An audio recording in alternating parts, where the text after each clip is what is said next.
Atensyon sa tanang mga foreign ug domestic tourists nga gustong mobisita sa Isla sa Bantayan ayaw pagsalig sa mga online transaction aron dili kamo mabiktima sa pagpangilad. Sa irantang detalye sa report ni Alan Domingo. Nagpatabang sa NBI ug PNP ang hotel and resorts industry sa Isla sa Bantayan human nga biktima sa identity theft sa ilang mga online portal sa mga scammer aron makapamiktima sa mga turista.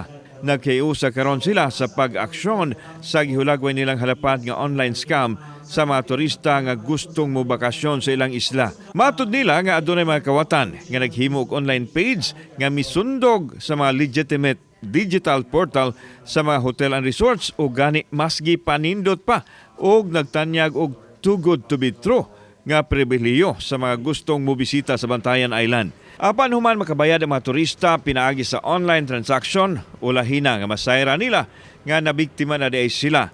Inigabot nila sa hotel o resort kay wa man sila nakabuk didto. Sukad lang niadtong Setyembre sa miaging tuig niabot na sa 200 ka mga turista ang nabiktima sa naasoy modos.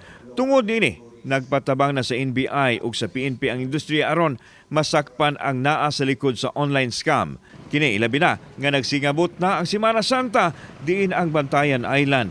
Ang dagsaan sa mga tao tungod sa katahom ug lahi nila nga kultura.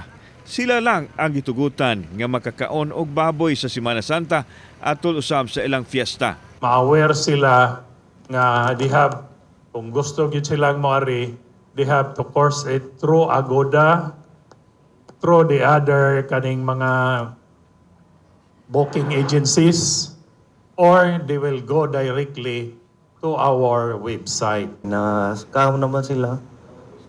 Tuon ni awareness lang sa mga kuan na katog yung legit na kuan yung anon magbantay lang ta. Scammers are in different phases. They're also trying us to scam through phone. Magpailang ako si kuan taga mga dagko nga tawo we're visiting your resort and like this and like that. Dakong hagit man sa NBI ug sa PNP ang pagsumpo sa online identity theft apan gihimo na matud pa nila ang tanan aron masumpo ang ingon niini nga modus. It's a kind of identity theft because the website, they're creating another website when in fact they are not allowed to, and they are not the real owner of the resort. No, it's been going on na for a long time. Medyo rampant na gyud kayo. But we are working hand in hand with our Regional Anti-Cybercrime Unit 7 together with the NBI. Ongoing po yung investigation. Miawhag ang LGU sa mga tao nga didto na lang mo kontak kanila aron masiguro nga dili mabiktima. Amo na gyud pong pahimug-atan nga karon ni take good make effort, ni take good make step ani nga pagsugpo ni inig because for how many months nagsagubang gyud mi og hinay kaayo nga pagpanawat sa mga turista kay September, October gilinog mi. Kauban si Godfrey Relian, ako si Alan Domingo. Balitang Bisdak.